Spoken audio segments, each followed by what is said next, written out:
Bem, boa tarde, meus amigos, boa tarde, minhas amigas. Nós estamos aqui na Sociedade de Estudos Espíritas Francisco de Assis, hoje, dia 5 de junho de 2025. Hoje é o Dia Mundial do Meio Ambiente, né?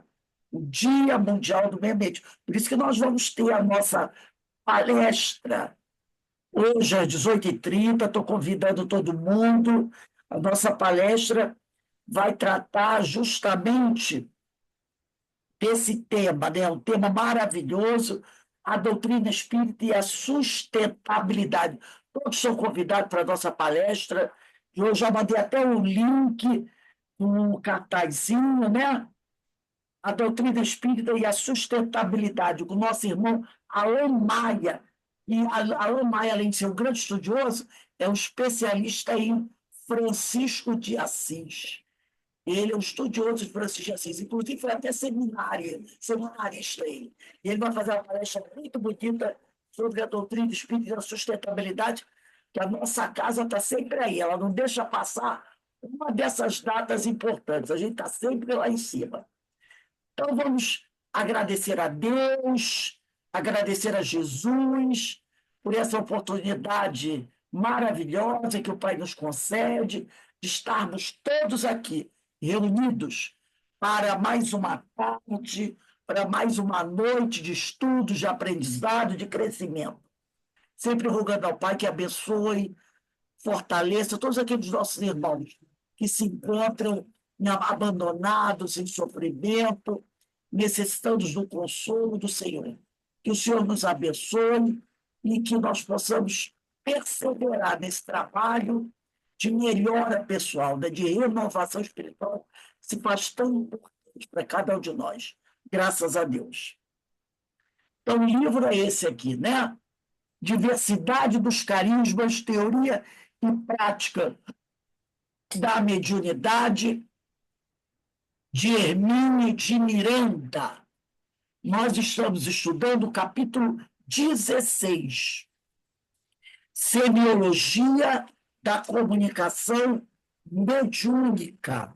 E hoje, no capítulo 16, nós vamos estudar o item 9, que tem por nome Carrossel.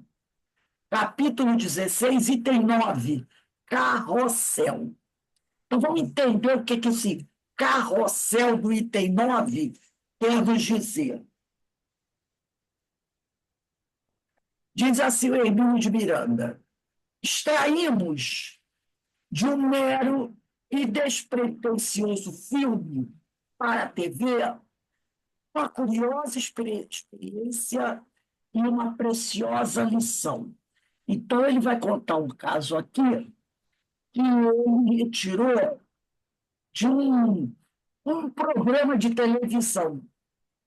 Como eu gosto de fazer, às vezes eu pego um programa, um filme da televisão e tiro um exemplo, né? Ele aqui está fazendo a mesma coisa. Ele diz assim: o filme narrava a história de um maníaco que aterrorizava uma comunidade, colocando explosivos de alto poder destrutivo em pontos críticos da cidade, né? Sacrificando inúmeras vidas, incapaz de identificar o criminoso com a presteza necessária e fazer parar a chacina. A polícia desesperada recorreu a uma sensitiva no esforço de saber onde o terrorista faria explodir a sua próxima bomba. Quer dizer, terrorista médio, né? Quer dizer, ele vai trazer um filme sobre o maníaco, o psicopata, e nesse filme tem essa situação aqui, que a polícia, depois de fazer de tudo para tentar descobrir o assassino, não tendo mais a quem recorrer, procurou uma sensitiva, uma médium, para ver se a médium ajudava a polícia a parar aquela chacina que esse psicopata estava fazendo, né? O maníaco incendiário, ele queria, né, Ele explodia bombas, imagina, explodia bomba em tudo quanto é lugar, matava um monte de gente. O maníaco incendiário sempre escrevia uma carta para a polícia, dizendo a hora em que iria provocar a próxima explosão, mas nunca o local. Realmente, né? Eu gosto de ver esses filmes assim. Vejo muitos deles, né? Eu acho interessante aquela coisa da polícia. E nem aquele filme do CSI, né? Eu gosto de ver aquela coisa como o pessoal que trabalha, né, naqueles laboratórios Investigação, né? Investigação, né? fazem investigação. Às vezes, Eu também gosto. eles pegam um fiozinho de alguma coisa. Mas, Descobre a história toda. não, mas, Não, e a gente ainda se pega dando palpite. Ah, eu desconfio que é aquele fulano. Acho que gente, aquilo ali chama-se perícia, ciência. É a é mesmo. ciência. Tanto que eles têm aquelas máquinas que veio o produto, o que é que foi feito, né? É ciência pura aquilo ali. Tanto que a maioria, por exemplo, sabe, todos eles são formados em química, física, é ciência pura. E a ciência descobre mesmo. A ciência é um trabalho científico. Por E isso, a inteligência, né? Que ciência de quem de quem está investigando e de quem pratica também, porque eles são muito inteligentes. policial que você vê que quando eles entram num ambiente desse, eles entram, estava vendo outro dia um filme, um filme até europeu, eles agem diferente dos americanos. Os americanos entram eles entram com toda uma roupa, uma capa, tipo um macacão de plástico e com capuz até aqui e máscara. E ainda usa um sapato especial e luva. Então, o cara, o investigador, ele põe uma roupa, ele não cena. Então, ele bota um macacão inteiro de manga comprida, tem um capuz, e bota o capuz aqui e bota a máscara, para ele não, e um sapato de pelinho, para ele não contaminar a cena, entendeu? É uma coisa, eu fico olhando, meu Deus do céu, e o olhar que eles têm, né? Ver uma coisa, ver outra, é E fantástico. eles montam também um quebra-cabeça, né? Eles montam, faz um mapa, né? É muito interessante, é ciência pura aquilo. Ciência pura. Então, ele está dizendo aqui, eu estou no capítulo 16, item 9. O item Aqui. 9, Na do carrossel. carrossel, carrossel. Isso. Nós estamos aí no primeiro parágrafo, né? Que ele está falando, o Hermínio vai trazer a história de um filme que ele assistiu. Um filme policial, né? Que tinha um maníaco que explodia tudo. E aí a polícia já tinha feito de tudo para descobrir e prender o bandido. Porque ele mandava sempre uma cartinha para a polícia. Amanhã, 3 horas da tarde, vão explodir a bomba. Mas ele nunca Uau. disse o local onde a bomba ia explodir. E a polícia ficava louca. A polícia não tinha conseguido nada. O que a polícia fez? Ela chamou uma sensitiva. Sensitiva é uma médium. Para Aham. dar, né? Ajudar a polícia. E quem sabe a médium, a sensitiva, poderia, né, descobrir quem era o assassino. Aí ele diz aqui: o maníaco incendiário sempre escrevia uma carta para a polícia. Eu estou no final do segundo parágrafo, dizendo a hora em que iria provocar a próxima explosão, mas nunca o local. Então, ele só dizia a hora que a bomba ia explodir, mas nunca dizia o local onde a bomba ia explodir. Nossa.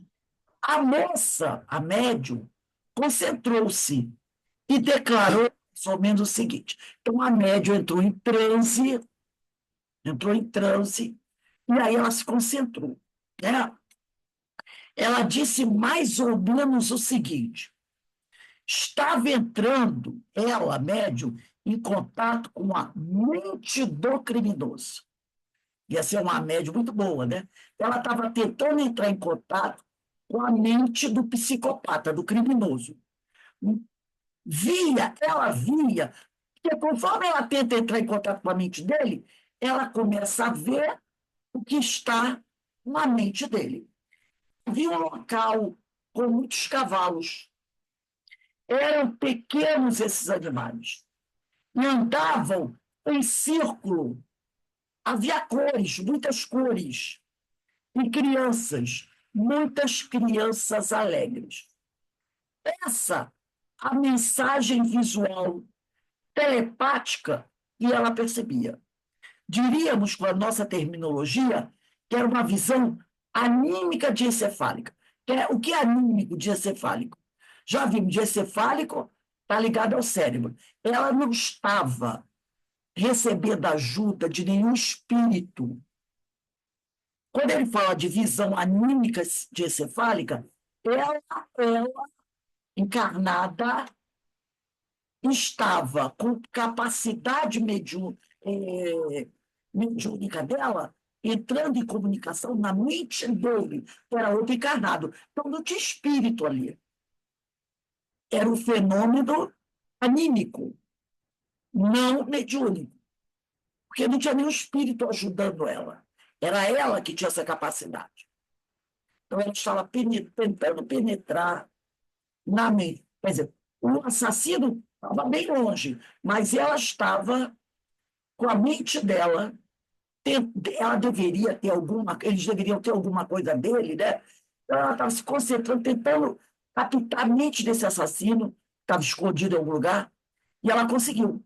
Mas ela viu vislumbres, né? Ela viu algumas coisas ali, né? Ela não tinha certeza do que ela estava vendo. Ela viu algumas coisas. Então, ela estava tentando decifrar. E aí ela disse, né? Por isso ele diz, era uma visão anímica de encefálica. Era de cérebro para cérebro. Uma projeção visual do que ia na mente do terrorista. Ela estava tentando ler a mente dele. Como interpretar essa visão que ela teve? Ela teve a visão, mas não viu detalhes. Como interpretá-la, porém? De que maneira decodificá-la, a ponto de saber onde a polícia deveria atuar para impedir o massacre?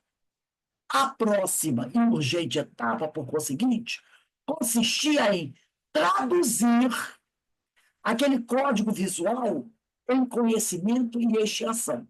Ela conseguiu ver da mente dele uma cena, mas ela não sabia do que se tratava bem aquela cena. É como se ela visse um retrato. Então, eles tinham que tentar decifrar aquela mensagem, aquele retrato. O inicial presente logo arriscou o primeiro palpite interpretativo. Talvez se tratasse de um hipódromo de corridas, porque ela viu cavalos pequenos andando em círculo. Ele pensou, vai ver que é um hipódromo, ele vai explodir uma bomba num hipódromo de corridas. A sensitiva admitia a interpretação como possível e justificava, e não conseguia ver com maior clareza que o homem, o assassino, estava bloqueando sua própria mente, a fim de não irradiar suas intenções por toda parte. Então, esse assassino era tão poderoso que ele deve ter percebido alguém tentando entrar na mente dele. E aí, o que ele faz? Ele começa a bloquear a mente dele para não deixar uma invasão maior. Deveria ser um médium também. Porque a gente sabe, gente, não vamos não ficar surpresos, que tem médios bons e médios que não são bons.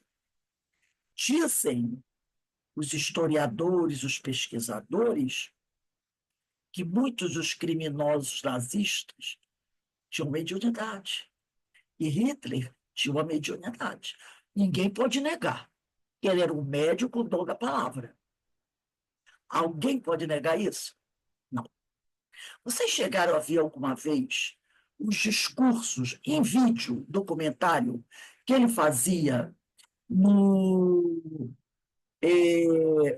estádio de futebol em Munique. Isso é incrível, extraordinária. Inclusive, o estádio de futebol de Munique continua igual, como era na época. Tem uma escada, uma escadaria, lá em cima tem um pátio e tem um monumento aonde a pessoa... Voltei. Então, tem um monumento, é a internet que cai assim, tem um monumento lá no estádio aonde ele ficava fazendo discurso. Quando teve a Olimpíada, há uns anos atrás, nesse estádio, os atletas que recebiam a medalha tinham que subir essa escada e recebiam a medalha no local onde ele ficava para fazer o discurso. Eu achei meio estranho fazer isso ali, entendeu? Tudo bem, né? Lá é Alemanha, né? Então, eles deixaram aquela parte. Então, quando ele ficava em pé ali para fazer o discurso, era, imagina um Maracanã lotado, porque o Maracanã era muito maior. Hoje eu não digo, mas naquela época, aquele nosso Maracanã antigo era muito maior que esse estádio de Berlim. Acho que é Berlim, isso. Imagina o Maracanã lotado até a boca. Tudo, arquibancadas, tudo. E um estádio. Oi? Um estádio, o campo do estádio, o campo de futebol, cheio de gente marchando, com aquelas bandeiras, né? E ele falando. E todo mundo que estava no estádio, no campo, nas arquibancadas, assim, magnetizado. E ele falando, né? Você tem um documentário desses, da época do nazismo, você vai ver. Aí eles marchavam com aquelas bandeiras, as crianças marchavam, os adolescentes, e as tropas, e a plateia ali, ó. Isso, gente. Um homenzinho, não era nem muito alto, que não era nem um esplendor de beleza, falando de tal maneira que as pessoas ficavam assim, ó, hipnotizadas, médio com o dom da palavra. Só que ele usa para o mal. Como a gente vê também alguns líderes religiosos aí que enchiam o Maracanã, lembra? E falavam, e aquele pessoal ali tudo extasiado. A gente não vê isso? Quem são esses homens? Médios com o dom da palavra, com a capacidade de arrebatar a atenção daquelas pessoas, quase que como hipnotizando aquelas pessoas. É um tipo de mediunidade. Só que eles não usam muito por bem. Entendeu? Então, esse homem aqui, ele devia sentir que alguém estava tentando entrar no pensamento dele. E aí, o que ele fazia? Tentava bloquear. E aí a médium não conseguia ir com mais profundidade da mente dele, né?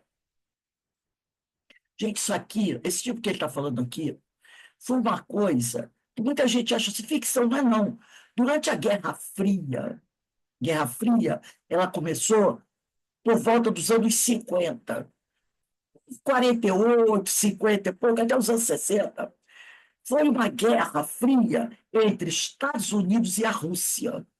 A Rússia é a União Soviética, União dos Estados Socialistas Soviéticos, é a União das Repúblicas Socialistas Soviéticas, e os Estados Unidos, para ver quem tinha mais poder, né? Então, eles chamavam Guerra Fria porque não houve uma guerra de canhão, de tiro, de bomba. Era uma guerra de espionagem.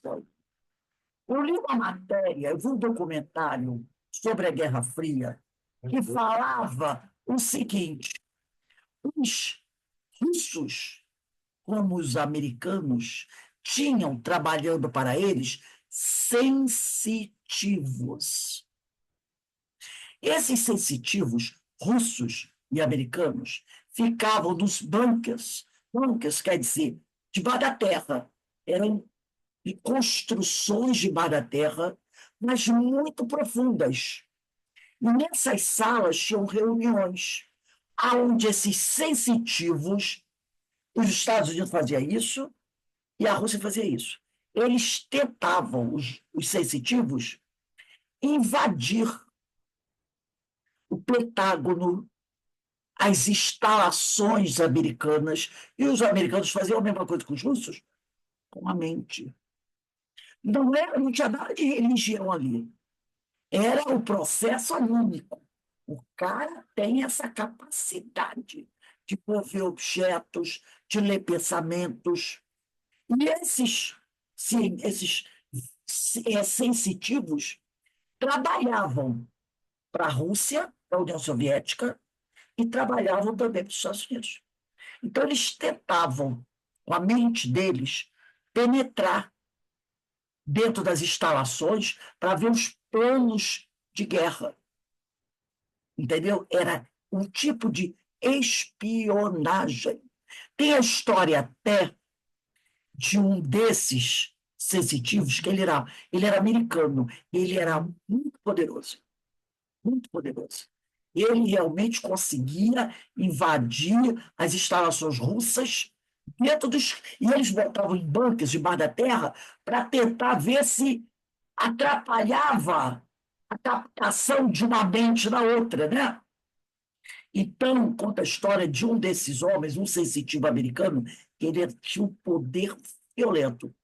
Ele conseguia realmente invadir essas instalações lá dos Estados Unidos, concentrado em contar coisas que ele via passar, segredos e tudo mais. Mas um dia, ele estava num restaurante com um amigo. Estavam tomando um café.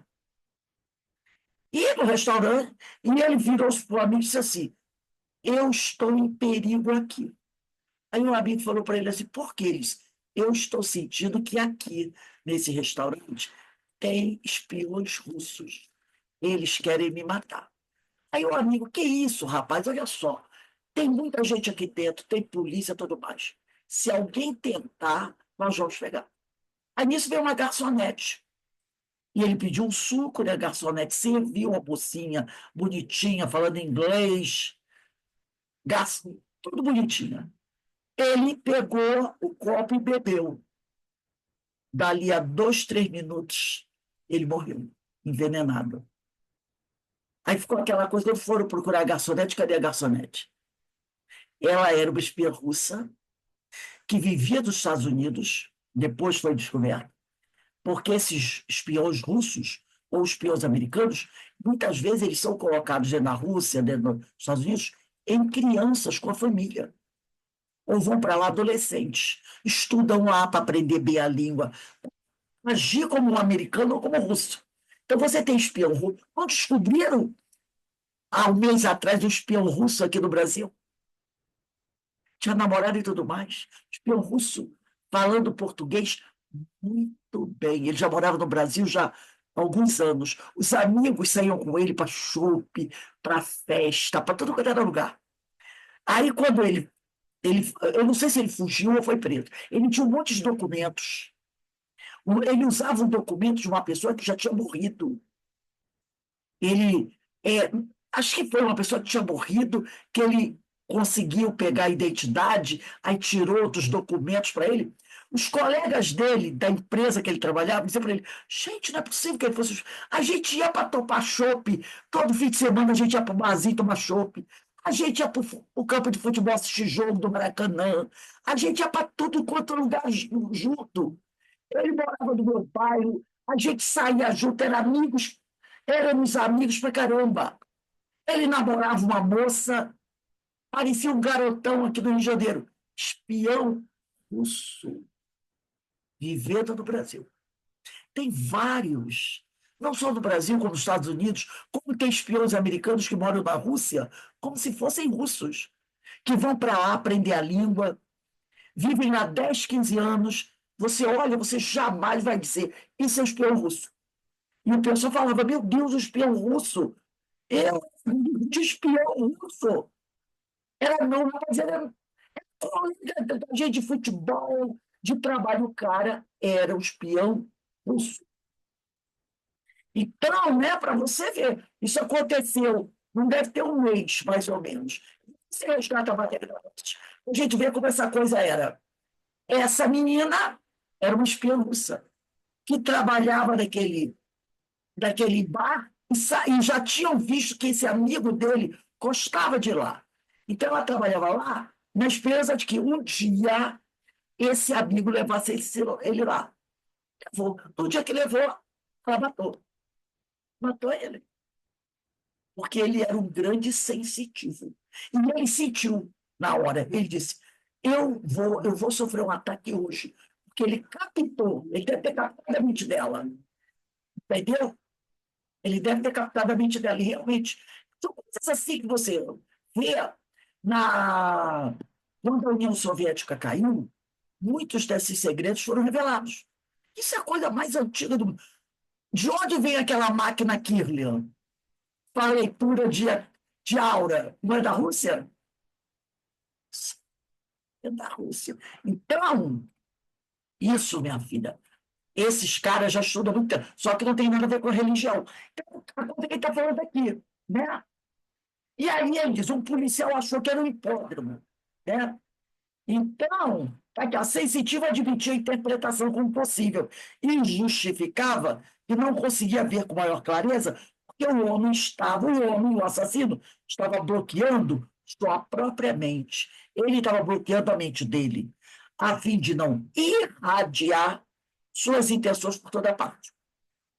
Outro policial que não espera nada de positivo daquilo tudo, tinha um policial que não acreditava.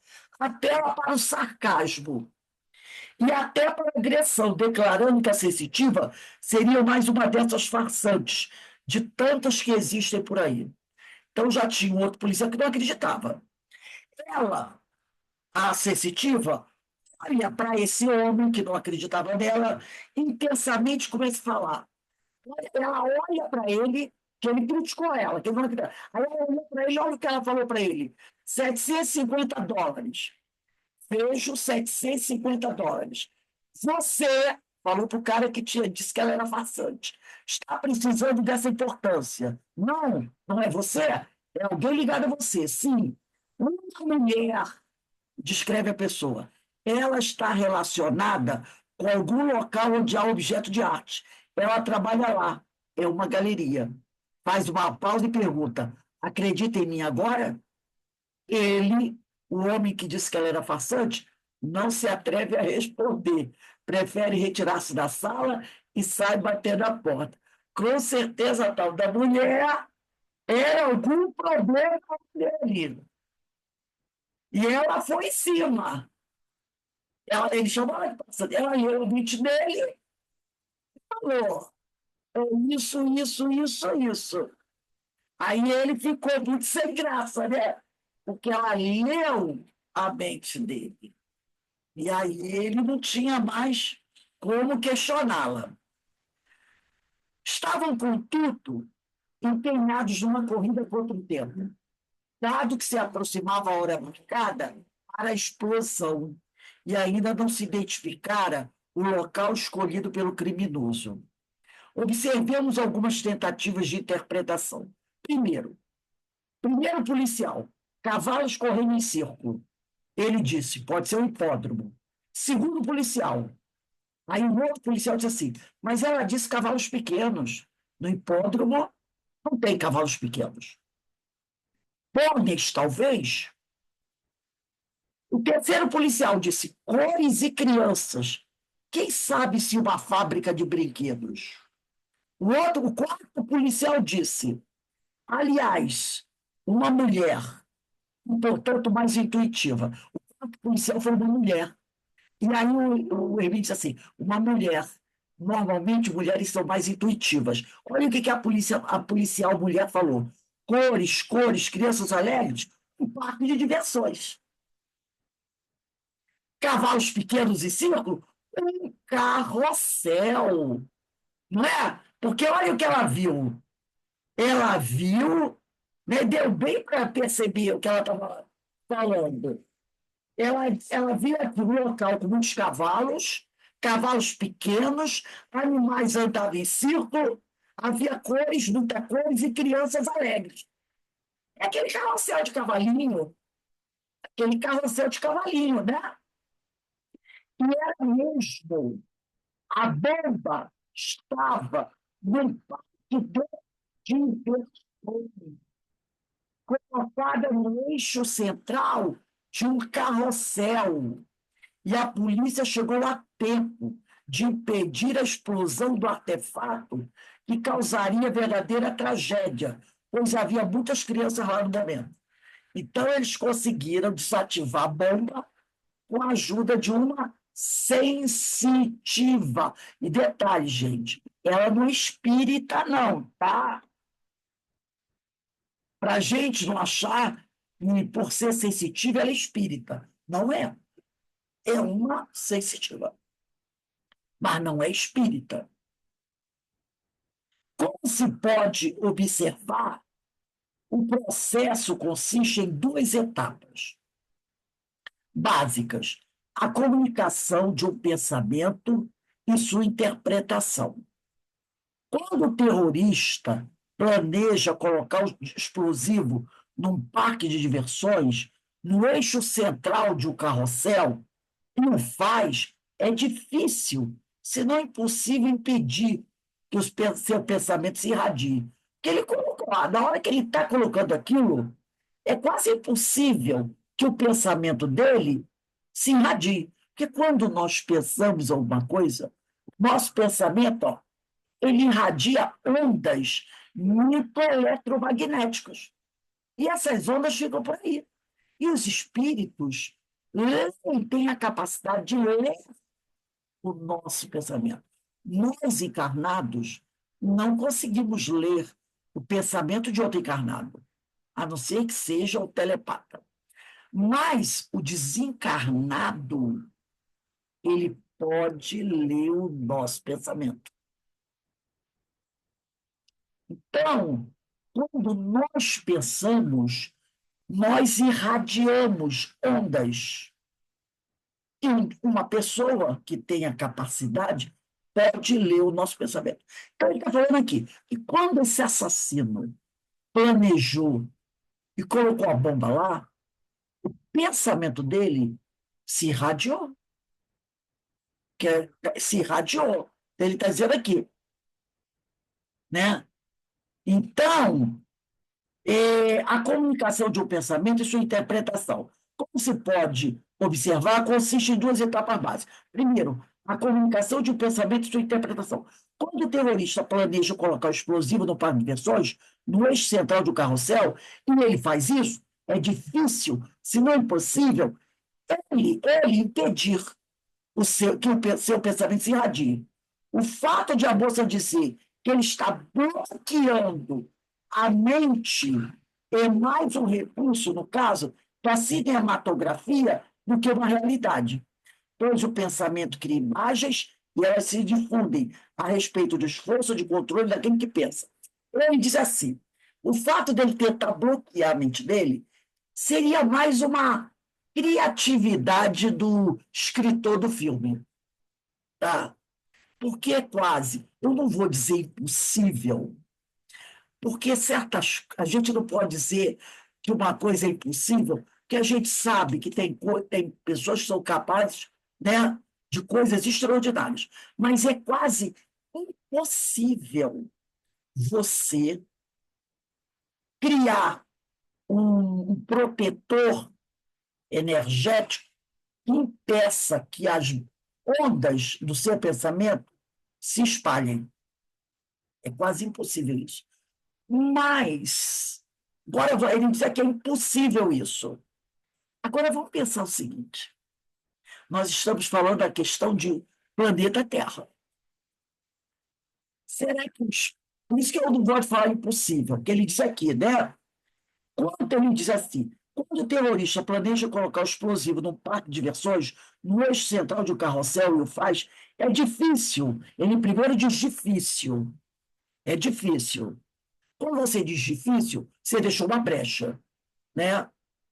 Uma coisa pode ser difícil, mas alguém conseguir. Aí ele diz, se não impossível, impedir que o seu pensamento se irradie. Agora nós vamos pensar o seguinte. Estamos falando do planeta Terra. Imagina um espírito como uma Maria de Nazaré, como um Francisco de Assis, como um Jesus, será que eles não conseguiriam? Será que eles não teriam condições de impedir que o pensamento deles se irradiassem? Eu acredito que sim. Será que um Jesus não tem condições de impedir que alguém leia o pensamento dele? Eu acho que sim. Então, quando ele diz aqui impossível, eu boto minhas aspas. Impossível aqui, entre nós, entre espíritos como nós, de terceira ordem. Mas para espíritos celestes, não é impossível. Mas a gente aceita o impossível dele. Ele está falando em termos da Terra. Aí tudo bem. Né? Aí tudo bem. Aí ele diz assim, então ele acha que isso foi mais uma criação da pessoa que fez, do roteirista do filme, que colocou o bandido impedindo, né? Impedindo não totalmente, mas de certa maneira, que o pensamento dele se irradiasse. E ele diz aqui, o fato de a moça dizer que ele está banqueadamente é mais um recurso da cinematografia do que uma realidade. Pois o pensamento que a imagem, elas se difundem, a despeito do esforço do controle daquele que pensa. Os espíritos, usualmente, não precisam nos perguntar sobre o que estamos pensando. Já um desencarnado, ele não precisa me perguntar sobre o que eu estou pensando. Né? Ao se aproximarem de nós, descobrem-no pela simples leitura das imagens e emoções que estamos projetando. Então, por exemplo, se eu estou com a velhinha num lugar, eu quero saber o que ela está pensando, eu pergunto, velhinha, o que você está pensando? Mas se tiver um espírito desencarnado perto dela, ele não precisa perguntar, ele vai ler na mente dela, porque as ondas do pensamento dela estão se irradiando. Aí ele diz aqui, o que a sensitiva recebia, portanto, em sua vivência encefálica, a vivência da mente dela, do cérebro dela, era a imagem tal como projetada pelo criminoso. Imagem essa que ela retransmitiu à sua maneira, aos policiais, mas que na intimidade da sua mente era idêntica à que estava da mente do terrorista. Então, o filme, ele, na mente dele, olhava para aquele carrossel, todo colorido, com as crianças, cavalos rodando, botando a bomba ali. E ela captou isso. Ela captou essa cena. Mas como o que se capta não é muito bem legível, dava para o pessoal perceber que era um parque de diversões. Só aquilo que via. E a partir daí o pessoal começou a tentar decifrar o que ela disse para eles que ela tinha visto. Né? Em suma, a imagem era a mesma para todos. Só que nem todos tinham a sensibilidade treinada para percebê-la através do diencéfalo. Apenas a sensitiva oferecia as condições necessárias a isso. Então, ela passou a cena para eles e eles tentaram decifrar. Mas cada um dava uma interpretação. Quanto à interpretação, o policial logo viu um hipódromo. Talvez esse policial, não conheça o hipódromo, talvez ele gostasse de apostar em cavalos, de corrida. Então, quando falou em cavalos, ele talvez fosse uma pessoa ligada à aposta de corrida, gostasse, ele já falou, pode ser o hipódromo, né? Jogo muito comum nos Estados Unidos, onde o filme foi rodado.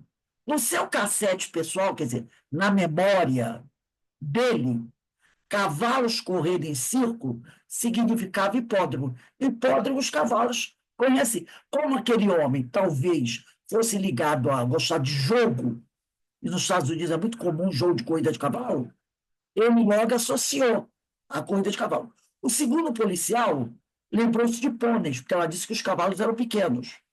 uma visão poética ligada à infância, certamente em sintonia com suas preferências pessoais, ou com o símbolo correspondente em seu cassete, em sua memória. Talvez ele gostasse de pôneis. Como ela falou cavalos pequenos, ele pode ter associado a pôneis. O terceiro associava cores e crianças com uma fábrica de brinquedos.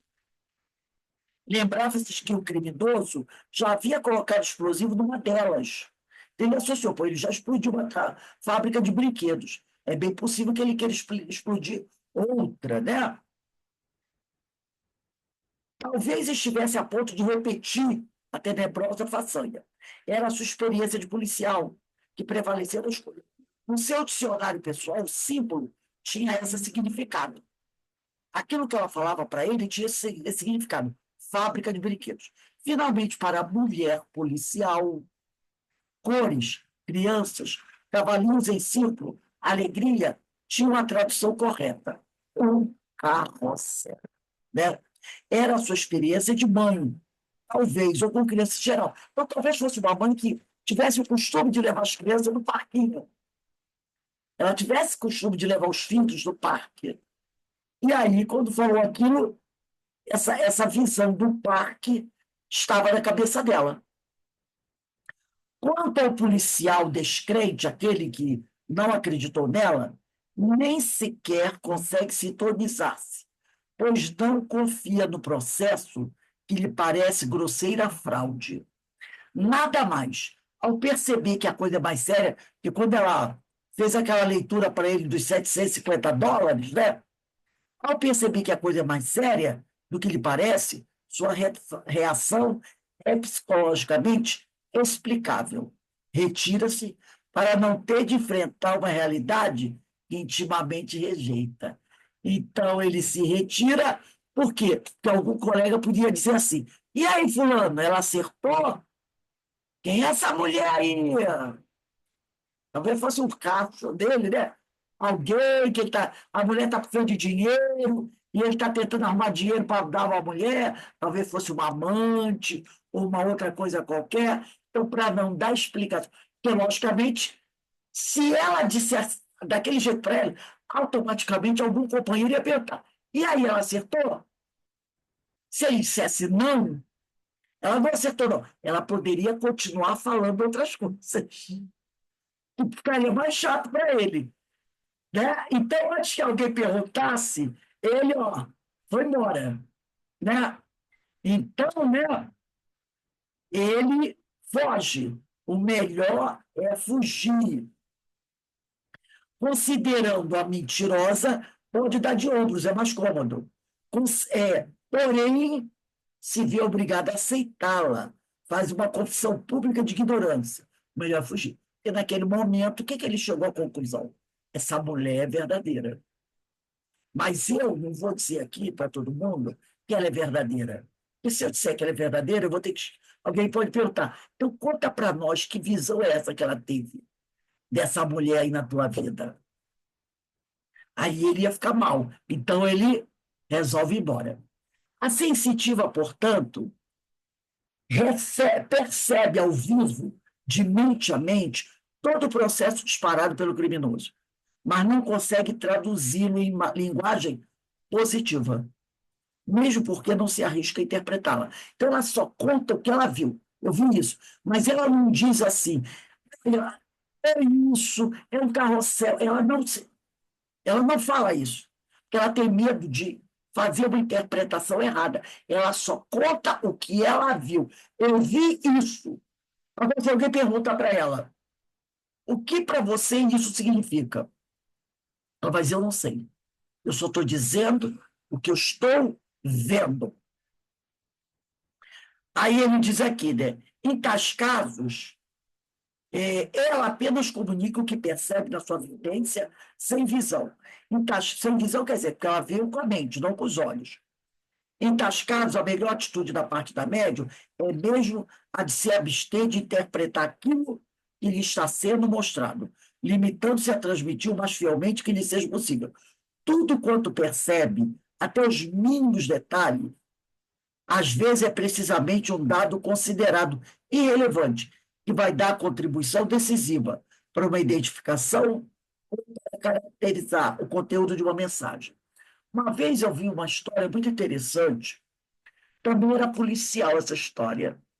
Era o famoso, né? Já fizemos de tudo e não achamos a resposta. Então traz o sensitivo. Traz o sensitivo, e o que o sensitivo diz é o seguinte: eu vejo um anjo flutuando por cima de água, da água. E aí vejo uma coisa escrita. Ele falou lá uma palavra escrita.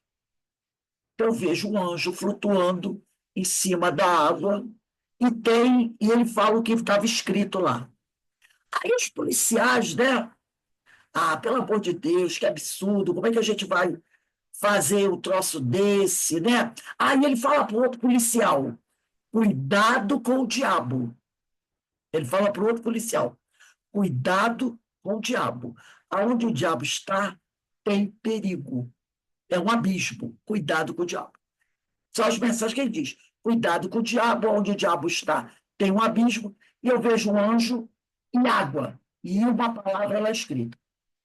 A polícia não dá atenção. Continuam caçando o criminoso. Um dia eles conseguem cercar o criminoso. E aí é um casebre, é uma casa caindo aos pedaços, velha. E eles estão dentro, subindo escada, correndo, passando pelos corredores, atrás do bandido. De repente, um policial, para quem o vidente tinha dito isso para ele: cuidado com o diabo, onde o diabo tem abismo, ele vem correndo no corredor, e quando ele olha para a parede do corredor, ele vê a pichação de um diabo. Alguém pichou o diabo, a figura de um diabo. Ele vê a pichação do diabo, ele dá uma parada. Aí, quando ele olha para baixo, o chão do corredor, em frente do diabo, estava todo podre. Aí ele bate com a mão, é um buraco que vai dar no primeiro andar. Ele estava do segundo ao terceiro andar. Se ele pisa ali, ele ia cair. Ele ia cair. Do terceiro do primeiro andar, porque era uma casa velha e o piso estava todo estragado. Então, quando ele vem correndo, ele olha, é um diabo. Alguém pintou de colorjete, fizeram uma pichação de um diabo. E o vidente falou para ele: cuidado com o diabo. Aonde o diabo está, tem um abismo.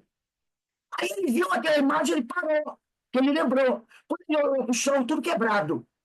Aí ele foi, botou uma tábua, pulou por cima e continuou. Até que eles acharam o bandido caiu morto. Caiu morto. Aí os outros policiais chegaram. Aí tinha uma cortina em cima de uma janela velha. Alguém arrancou a cortina. Quando arrancaram a cortina, a luz bateu na parede. O que tinha na parede? Uma pintura de um anjo flutuando sobre um riacho. E uma palavra escrita lá que o vidente tinha dito. Então o vidente viu isso. Eu vejo um diabo, e cuidado com o diabo, porque eu estou vendo um abismo perto dele. E depois ele falou: eu também vejo um anjo flutuando sobre o rio. E uma palavra tal. Quer dizer, ele não falou: eu vi uma pintura, uma pichação de um anjo, um desenho. Eu vi, então ele viu isso. E era uma figura realmente, e o bandido morreu ali. Entendeu? Então, mais ou menos isso aqui. Só que se perguntar, depois perguntar para o vidente, e perguntar para ele: o que significa dizer eu não sei interpretar para vocês o que é isso? Quem poderia dizer: é um casebre, onde morador de rua mora lá, eles fazem pichação das paredes, picharam a imagem de um diabo, fizeram um chão tapão. Ele não, isso facilitaria a polícia, mas ele não sabe dizer isso. Ele diz apenas o que ele vê. E ele, o tal do diabo, ele não sabe nem dizer se é uma pintura. Ele diz: cuidado com o diabo. Mas ele não sabe dizer: é uma pintura de diabo. Entendeu? É isso aqui que acontece. É isso que acontece com muitos médiuns. Muitos médiuns, muitos sensitivos. Não é fenômeno mediúnico, porque não tem espírito ali. É a pessoa que tem essa capacidade de ver coisas que estão acontecendo, ler a mente das pessoas mas ela não vê com esse detalhe, tá? Como eu estava contando aqui, um casebre numa rua, né? Um bandido, ela não vê a história, ela só vê cenas, cenas. E ela não sabe interpretar o que está em volta dessa cena. Então ela disse: eu vi o diabo. Ele não sabe dizer: eu vi uma pintura de um diabo na parede. Veio a figura do diabo na cabeça dele. Vinha a figura do anjo flutuando sobre a água. Vinha a figura dos cavalinhos pequenos rodando. Muita alegria, crianças, cores. Mas ele não sabe dizer ou colocar isso dentro de um contexto. As outras pessoas que vão ouvir o que ele conta que viu é que vão tentar interpretar. E você pode fazer uma interpretação certa ou pode fazer uma interpretação errada. Porque ele não diz, ele não sabe dizer. Isso não é um fenômeno mediúnico, é um fenômeno anímico. Por quê? Porque não tem espírito aqui colocando a imagem para ele ver. É uma capacidade que o médium tem de ver essas coisas. Ele tem essa capacidade de ver essas coisas. E, em alguns países, alguns não aceitam isso, mas tem outros países que eles têm pessoas assim, sensitivas, trabalhando nos departamentos de polícia. Volto a dizer, não são espíritas, que para você ter essa capacidade, essa faculdade, você não precisa ser espírita. Você pode ser de outra religião qualquer. Quantos médios tem na Igreja Católica? Um monte. Quantos médios tem na Igreja Evangélica? Um monte.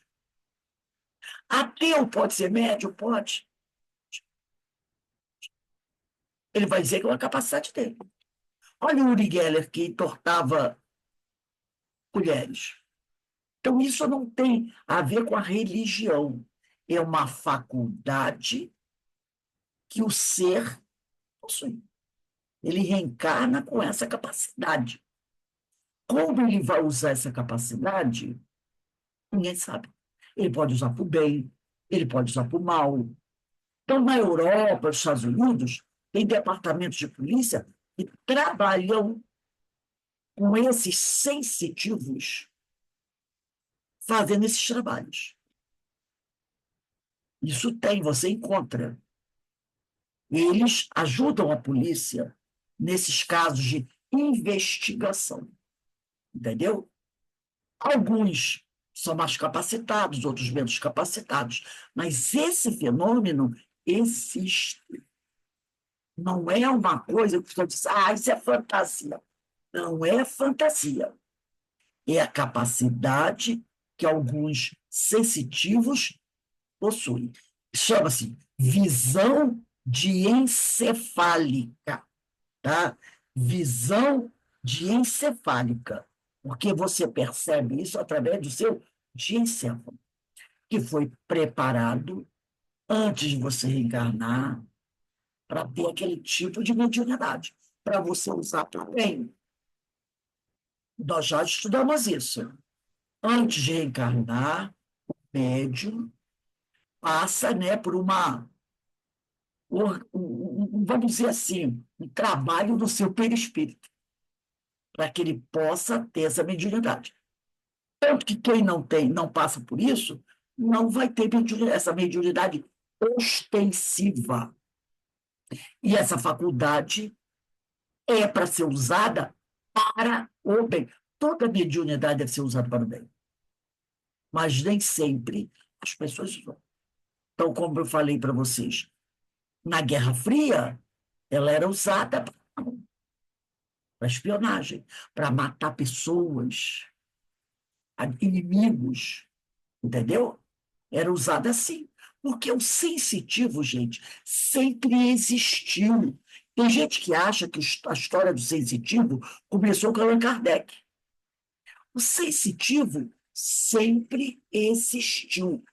Tanto é que, quando aqueles reis antigos, Alexandre o Grande e outros, antes de partirem para a guerra, eles chamavam a pitonisa deles. Pitonisa podia ser tanto mulher como homem. Eles chamavam aqueles videntes deles para fazer uma leitura se havia possibilidades deles conseguirem sucesso. Às vezes eles faziam isso lendo as vísceras de um animal. Lembra da leitura de Búzios? Leitura de mão? Então, era assim, tem gente que não lê a borra do café, do chá, fica as folhinhas ali dentro. É médium, é médium. Só que ele usa o chá, a xícara, a folhinha, como apoio. Mas é aqui. É capaz. Eles faziam isso. A coisa era tão comum de usarem pitonisas, videntes, para verem os fenômenos, ver o que está acontecendo. E Moisés chega um momento e disse o quê? Vamos parar com esse negócio. Já está demais. Os judeus, que era o povo escolhido, que quem fazia muito isso eram quem não era judeu, né? Quem não era judeu, os egípcios, os outros povos, que eram povos politeístas. Mas como os judeus viviam no meio deles, lá no Egito, então o judeu também começou a usar essas práticas de chamar pitonisa para ver o futuro, para fazer isso, aquilo. Então, o Moisés fez o quê? Colocou o seguinte: é proibido realizar intercâmbio com os espíritos. Ora, você só proíbe o que existe. Se o intercâmbio não existisse, por que ele ia proibir? Se você pegar o código mosaico, está lá. É proibido entrar em comunicação com os espíritos. Ele ia botar uma proibição em algo que não existe? Eu diria assim: Verinha, você está proibida de flutuar. Verinha flutua? Não. Que maluquice é essa? Eu mandar ela parar de flutuar se ela não flutua. Se eu mando ela flutuar, parar de flutuar, é porque eu já vi ela saindo, flutuando para as farras.